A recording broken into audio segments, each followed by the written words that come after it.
What's up, guys? It's Dimz back for the attack, but you already know that. And with E3 around the corner, the rumors and leaks has been out there galore, and Smash Bros is a part of that. So what I personally want to do was make a list of all the realistic wants for Smash Bros on the Switch.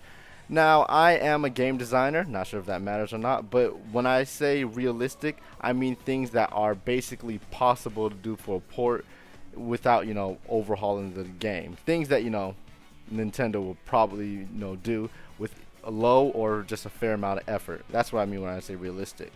Now I might do a follow up on this of things of crazy ideas that I really want, but that's for another time.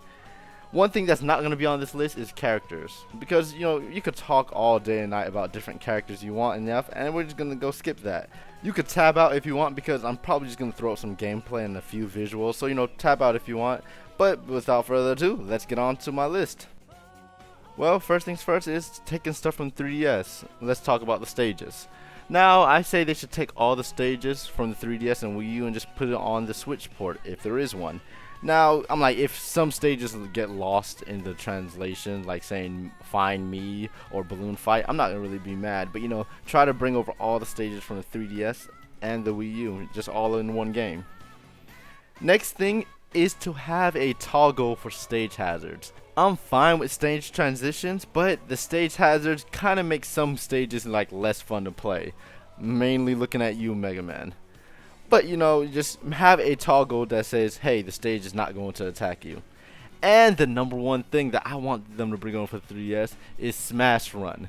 Smash Run is undoubtedly the funnest and one of the greatest features from the 3DS. If you put that on console and let us play that locally for split screen or even online, that would be amazing. Personally, I say you should put it on the Switch and make it 4 players on split screen, but 8 players if you have 2 Switches and you're doing a little LAN connection, so you can have 2 split screens of it. That would be great. Also, if you're going online with it, just make it 4 players online. I don't ask for much, but that would be amazing. I would have so much more fun. Next, we're going to talk about the online. Now, since we're still, being realistic, the only realistic thing I want for online to do is have a ranking system. And the type of ranking system I want Smash to have is a division-based ranking. Like Splatoon or, other games as well. You can either have the players place in placement matches, or, you can automatically put everyone in the mid-tier division, and, they're going to go up or down depending on skills. And, everyone will going to be fit in the division that they belong in, quote unquote. Next is stepping a little bit out of the realistic, because this is going to take more than just a fair amount of work. But honestly, I want to see another subspace embassy. Like, seriously, some people might bash on it, but that story mode that they had for Brawl was actually really fun and quite entertaining. So I want to see something that happened with that with Smash Bros characters. I have a video later on coming out with some characters I think that would be paired up in the story mode, but I don't think it follows any systems or anything. So subspace embassy, that would be great to see. Alright, next, balance patches. Alright, first things first, and for all starters, give us patch notes. Like Splatoon. Anyway, give us patch notes. So I'm like, the community's been doing a great job figuring out the changes for themselves, but it's still basically like 98% correct. There might be some minute things that we might miss, like, oh, this sound clip have been removed or something like that. But just give us patch notes, please. Next, give us a balanced patch with more buffs than nerfs. Just really helping the little guys and their kits.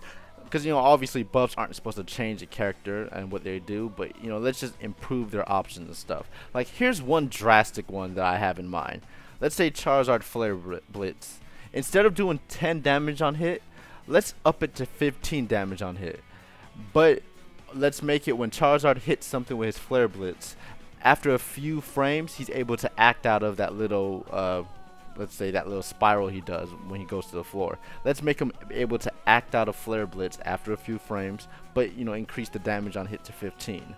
This small but drastic buff is not going to change Charizard from who he is and what he does, but it will make his options a lot more better. I just like something like that. Because obviously reworking characters is out of the realm of realistic, since that takes more than a fair amount of work. because it's basically like making a new character. But let's just give them like some distinct and drastic little buffs here and there to make them their options like better. Next is the controllers. Alright, because Smash Bros. Isn't really Smash Bros. Without a GameCube controller. So let's start off the list by saying do a firmware update on the Nintendo Switch where the GameCube adapter can work on it. This makes it, hey, you don't have to make new products, and you can just resell your old products and still make profit. Because now the GameCube controllers will work for Smash Bros. And, alright, hear me out. Let's make a new GameCube controller. Because the old GameCube controller, admittedly, is pretty, broken and, kind of inconsistent. So let's just make a new one, and you could add all the Switch buttons. You could throw an NFC chip reader in there, so you'll be able to work on the Nintendo Switch for all the other games that the Nintendo Switch offers. This will effectively, give you another controller to play the Nintendo Switch with, play Mario, Zelda, and all the stuff, or any game that you will want it to work on. And also, you don't really have to do that much work. You could use the base GameCube controller design, use all that free area to add all the extra buttons and put the NFC chip reader, and then just tweak how the controller feels, like maybe a bigger D-pad or such and such. Just make an update to the GameCube controller. Alright, last but not least, let's get an update to the amiibo functionality. First, I'm gonna name off two things, but let's do the first thing first. So first things first, make the amiibos that you can build and fight with, yada yada, make them work in classic mode, adventure mode. Make them work in online friendly battles. Like if you're saying, hey, let's have a battle with my friend, just make them work with any other solo mode where you're able to have a friend or a co-op partner. Because honestly, when the game came out, that's what I thought there was gonna be for also, but to my dismay, they wasn't. So that's one thing. And now here's number two. Make a second option for the amiibo to store data or presets. Like Splatoon 2. Noticing a pattern? So now when I say store presets or transfer data, this is what I mean. When you scan in a new amiibo to be registered, it should give you two options. Make it a figure player or make it a preset. And if you choose presets, it should have like options saying, hey, what name do you want to save to this card? And then what controls you want to save. Then what character, and then maybe customs and such. It just should have all that. So when you scan in the character select screen and it's set as a preset, it will automatically throw your name into the list of names and automatically select it for you, also your controls, and make you jump onto your pre-selected character. Now this is great because it will speed up that little process. Like, I'm not sure if you've been to a friend's house or anything. I'm like, if you play in tournaments, you will know this more than anyone. When you have to go to different setups and enter your name and all this other stuff and enter your controls and yada yada. Just this process will speed everything up. And plus, since mostly all NFC scanners is on the controllers for the Switch, you literally don't even have to find the Switch. But if you're using a GameCube controller, and let's say they did a little firmware update and yada yada, and you have an old school GameCube controller, it isn't that hard to find the Switch and just tap it to the Switch, or I guess the right Joy-Con anyway.